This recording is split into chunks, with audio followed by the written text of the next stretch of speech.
Breaking tonight, President Trump's attorney, Rudy Giuliani, with some explosive allegations regarding the Michael Cohen tapes. Hello and welcome to Justice. I'm Jeanine Pirro. Thanks for being with us tonight. And thank you for once again making Justice the #1 rated show on all of cable news all last weekend. My opening statement in a moment, but first, Rudy Giuliani, within the hour, has told Fox News that experts have gone over the tape that former Trump attorney Michael Cohen allegedly made of conversations with the president. And Giuliani says, quote, somebody played around, close quote, with the tape. And he says the Trump legal team is still trying to get to the bottom of it. Among other things, Giuliani said he is trying to get access to the original full recording. A prospect Giuliani concedes is slim. And joining me now by phone on all of this breaking news is the man himself, President Trump's attorney, Mr. Mayor Rudy Giuliani. All right, good evening, Mr. Mayor. Thank you so much for being with us this evening.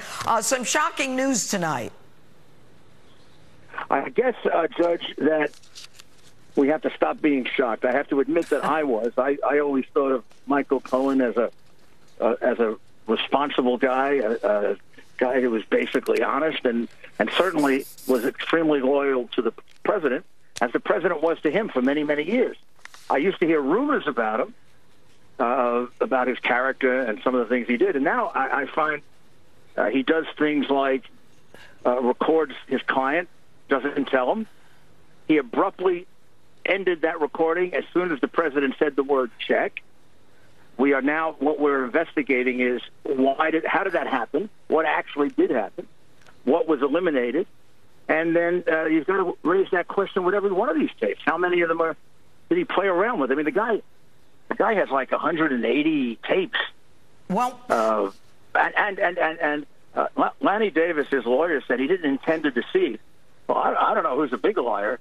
I mean, Lanny Davis has to confront the fact that with Chris Cuomo, he took his phone and he put it in the desk drawer and said, I'm not going to record it. What do you mean you're not intending to deceive? Well, I don't know. These people, these Clinton people, think they can just say something. He didn't intend to deceive, and we got him on tape putting it in the drawer. Well, you know, Mr. President, Mr. Mayor, you and I both know you're a former prosecutor. I'm a former prosecutor. You've got to lay a foundation for the admissibility of any tape. And what struck me the first time I heard the tape, and we'll get to how CNN got it in a moment, was you have to, number one, make sure that it's admissible in evidence if it's recorded with the permission of one of the parties. And it was, because Michael Cohen recorded it. It was unethical because he's the lawyer, but that's another issue. Then we have to lay a proper foundation.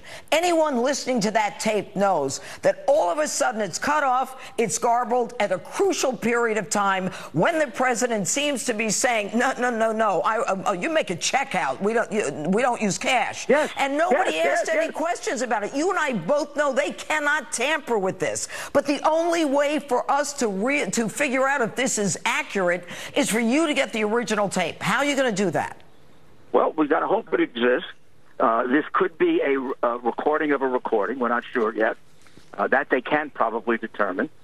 I mean, you're right. We may never be able to determine that, but we have determined the fact that he tampered with the tape in the sense that he abruptly, mid-conversation, turned it off.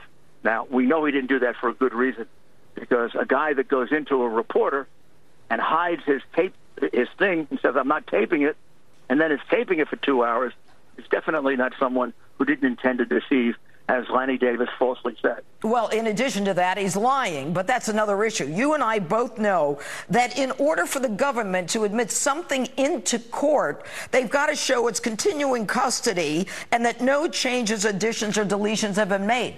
If they cannot prove that there are no deletions or changes, and we don't know where it's been, could that be the reason that it was leaked to CNN? And do you have any idea how it got to CNN? Well, isn't that interesting? Because last week at this time, Jay Sekulow and I were being accused of leaking it. Maggie Haberman, who got the story, to her credit, made it clear that it didn't come from us. There's only one other place it could come from, Cohen and Lanny Davis. And people wondered, well, why did they put it out? Because it's harmful to Cohen. I think they put it out because they wanted the doctored version to obscure whatever else might be on that tape, which will be I'm sure it'll be good for us. That, I think, is lost to us. It was never recorded in the first place. I was hoping he had possibly erased it and we could maybe recover it, but it was never recorded in the first place. Well, you know, Mr. Mayor, everybody knows you can't tamper with stuff. As you know, Judge, we can draw an inference from that it was favorable to us because of the way in which he was deceiving us. That's exactly right. That's exactly right. Rudy Giuliani, I want to thank you for calling in with this breaking... Great book, Judge.